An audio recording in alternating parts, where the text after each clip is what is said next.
रोजच्या जेवणाक एक भाजी लागतात. आज करतोय फरसबीची भाजी. सध्या भाज्यो ना भरपूर येतात बाजारात. थंडी पण जोरदार पडताना आणि रंग हिरवो हिरवो मस्त वाटतात बघू. आणलंय फरसबी स्वच्छ धुतलंय आणि बारीक चिरलंय. कढई घेतलंय, त्याच्यात घातलंय तेल, उभी चिरून मिरची, बारीक चिरून कांदा. परतून झाल्यावर फरसबी घातलंय. वरसून घातलंय हळद, एक बारीक चिरून बटाटे. मिक्स केलात की जरा चव मस्त येतं. अजून चवीपुरता मीठ. व्यवस्थित परतून ना थोडा पाणी घालायचा बटाटे शिजण्या इतकी.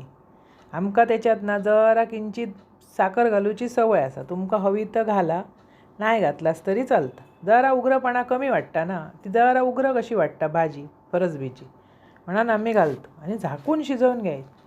बटाटे शिजली की भाजी तयार. आणि ही भाजी चपाती बरोबर, डाळीची आमटी, फरसबीची भाजी असं ना कॉम्बिनेशन एकदम मस्त लागतं. व्यवस्थित शिजन झाली की ताज्या नारळाचा खोवलेला भरपूरसा खोबरा. एकदम टेस्टी भाजी. अशी भाजी करा, खावा, आवडतली तुमका. आणि आवडल्या चॅनल सबस्क्राईब करा.